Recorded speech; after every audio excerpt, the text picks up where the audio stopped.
Puis, j'avais une deuxième question en fait. Si vous aviez dit tout de suite à votre discours qui était quand même rempli d'indignation par rapport à ce qui se trame présentement pour la planète, si vous aviez un conseil à donner, pas juste aux étudiants, mais aux citoyens, citoyennes, n'importe qui, n'importe quel âge, qu'est-ce que vous leur suggériez de faire? Outre, ben, s'informer assurément, mais est-ce que vous auriez une suggestion de prise d'action? Moi, ma réponse est toute faite.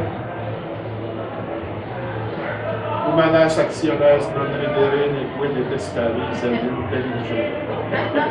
C'est une grande pensée de Spinoza. Devant les actions humaines, devant les actions humaines, il a tort, mais devant les actions humaines, ne pas s'indigner, ne pas se moquer, intelligere. Comprendre. Moi, je vous dis que dans un contexte pareil, comprendre, c'est déjà s'indigner. Quelqu'un qui a le cœur à votre place et qui comprend qui voit ce qui se passe et qui comprend la situation, qui voit comment les multinationales se rient des peuples qu'elles exploitent, il ne peut que s'indigner. Alors je dirais, inquiétez-vous pas, si vous êtes informé, l'indignation va vous venir tellement fort, vite. Tandis que si vous avez une indignation qui est basée sur du mimétisme plutôt que sur de l'information, elle va disparaître vite. Il y a eu beaucoup de gens indignés depuis 50 ans au Québec, ça n'a jamais donné de résultat, parce qu'à mon avis, il n'y avait pas l'information suffisante pour la soutenir.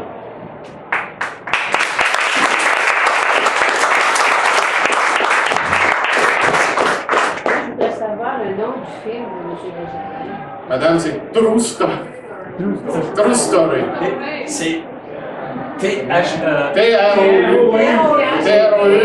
True Story, il est en dire. On peut se le procurer en DVD.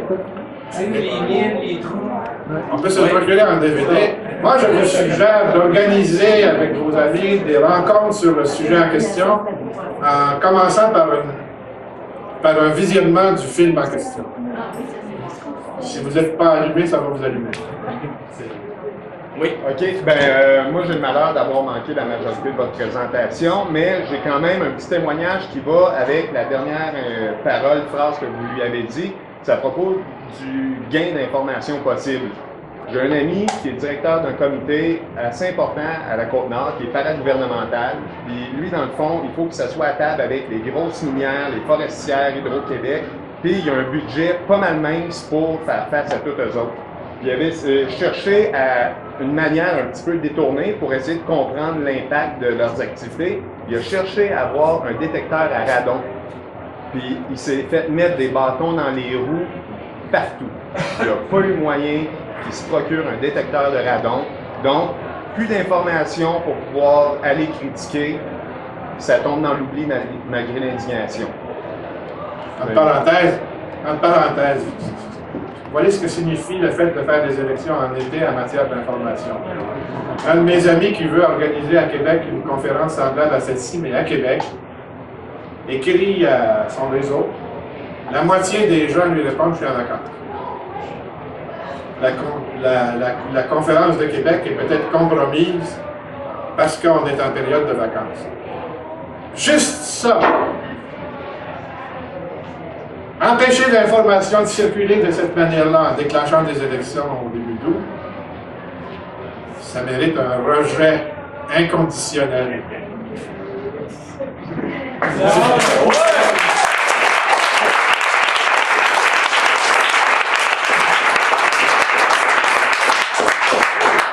Plusieurs d'entre vous vont se souvenir d'un monologue de Yvon Deschamps, où il disait que la guerre est aussi bien de la faire ailleurs que de la faire chez vous parce que ça brise les vacances. C'est à peu près ça, la politique, pendant la période des vacances.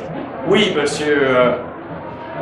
Peut-être juste une information supplémentaire concernant ce que vous disiez, M. Dufresne, sur l'importance de créer des petits groupes un peu partout pour nourrir l'information, la bonne information.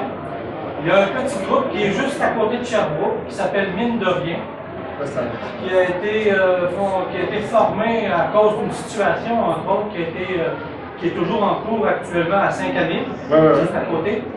Et j'invite les gens qui veulent en savoir davantage sur la mainmise des grandes compagnies minières, en l'occurrence, sur les petits milieux et des milieux moyens, comme à Malartic, entre autres.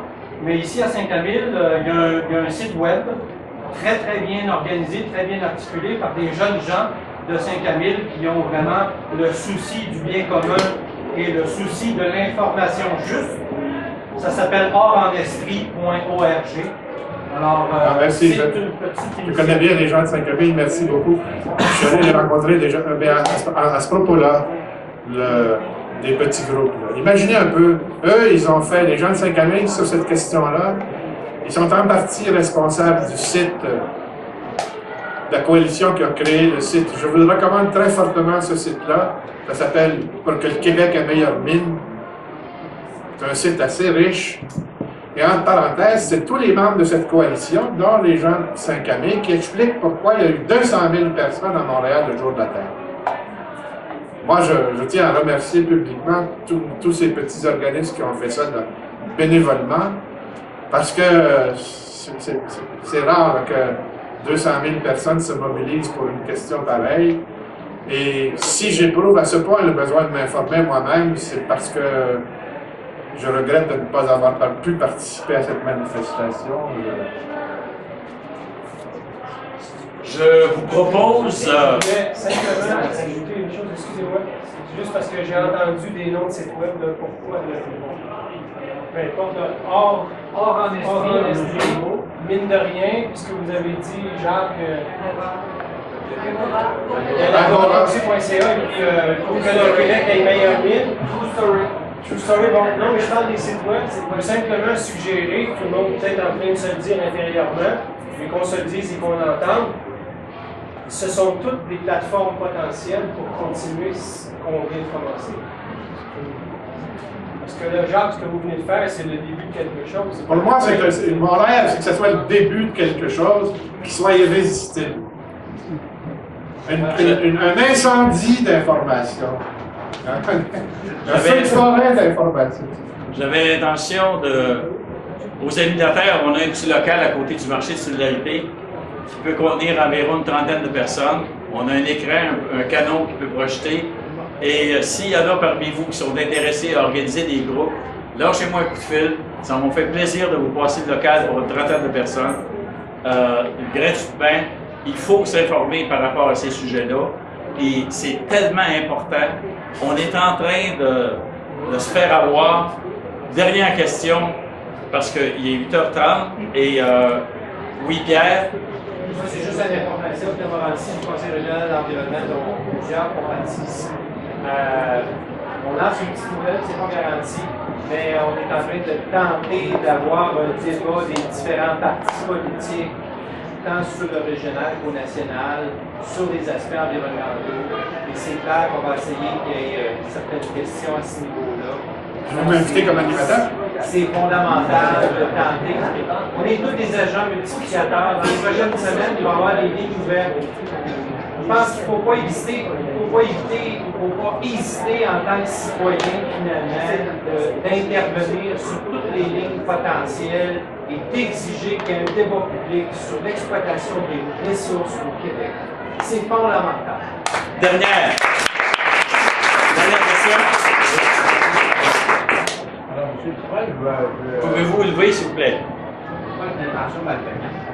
Quand vous parlez de campagne électorale parallèle, on ne peut pas faire appel aux mouvements étudiants actuellement qui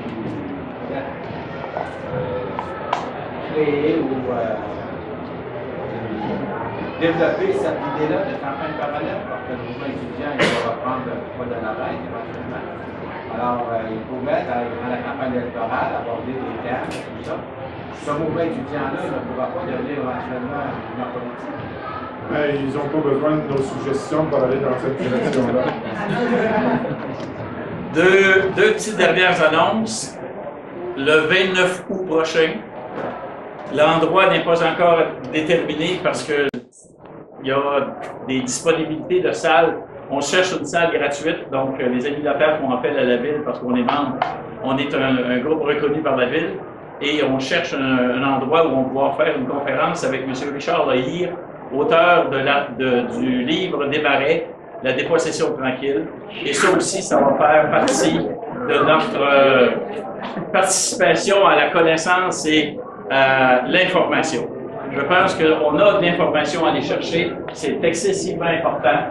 Et on va s'associer avec le parti politique qui s'est formé en même temps que Jacques parlait de ça, le parti politique au cégep. Justement, ils ne veulent pas avoir de candidats, ils veulent juste informer. Oui, ben, je tiens à préciser, ce parti-là est en formation, il n'est pas encore formé. Bon, il est un peu tard pendant la campagne. Nous, de toute façon, ce qu'on veut être d'abord et avant tout, c'est un groupement citoyen de réflexion. Alors, ce parti ou ce groupe se nomme Projet Démocratie. Alors, la question de la démocratie nous préoccupe beaucoup. Alors, quand on s'y penche, on a presque l'impression, par les temps qui courent, de vivre en dictature, hein? Alors, donc, mais dans un premier temps, nous quand on entend une conférence comme celle-ci, là, on se rend compte que justement, c'est peut-être une douce dictature, mais enfin, on est vraiment désinformés, et peu de gens le sont. Alors, c'est ce qui est grave et dramatique. Alors, donc, on s'associe avec les Amis de la Terre, Projet Démocratie, pour créer des événements comme ça.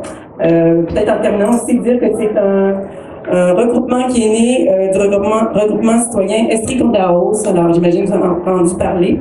Alors, donc, c'est beaucoup de professeurs, de citoyens qui étaient déjà dans ce groupement-là, qui ont voulu finalement pousser leur réflexion plus loin, puis prendre un engagement, dans le fond, à long terme à travers ce groupe-là. Tandis qu'Estrie-Côte-d'Arros, la hausse, le nom le dit, c'est plus orienté vers la contestation de la hausse des droits de scolarité. Alors, je vous remercie beaucoup.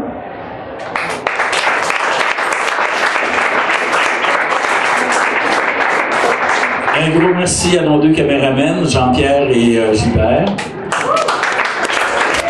Et un gros merci à toi, Jacques, de nous avoir aiguillés sur des informations qui seront sûrement intéressantes à approfondir. Alors, merci beaucoup et à la prochaine.